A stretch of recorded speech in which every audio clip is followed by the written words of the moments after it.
Adamu Ibrahim nga munoonyi w'abobuddamu okuva mu ggwanga lya Sudan tumusanze mu ddwaliro ly'e Kiryandongo ng'aliko munne gw'ajjanjaba. Ono agamba nti baalumbiddwa ekibinja ky'Abasudani ey'obukiikaddyo abamanyiddwa ng'abanuuya wabula nga tebategedde ensonga. Abalala abalumiziddwa bajjanjabirwa mu ddwaliro ly'e Kiryandongo Health Center so nga abalala batwaliddwa mu ddwaliro ekkulu eggulu. My people is they are attacked by the South Sudanese people. Many groups, many people, around 300 people.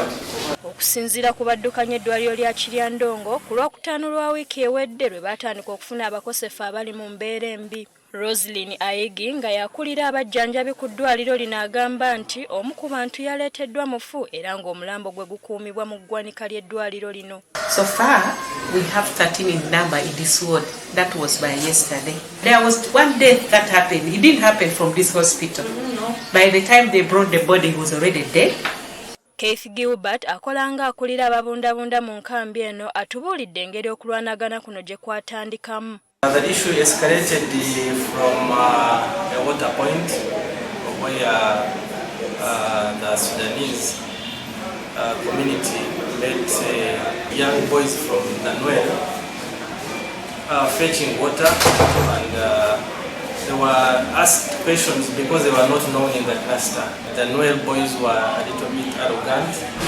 Wabula omubaka wa pulezidenti mu kitundu kino Dani Muganga atutegeezezza nti ebyokwerinda byongedde okunywezebwa mu nkambi eno era nga waliwo n'abakwatiddwa.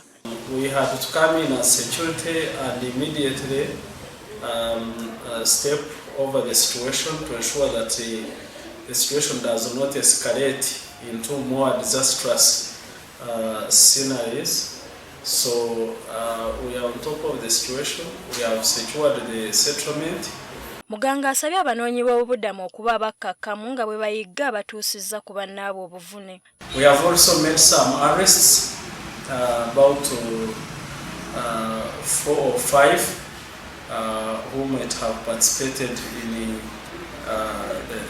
the incident. The justice law and order sector will. Kyokka kirowoozebwa nti okulwanagana kuno kwandibanga kuva ku kakuku oba embiranye eriwo wakati w'abanuuya n'abawarabu b'e Sudan.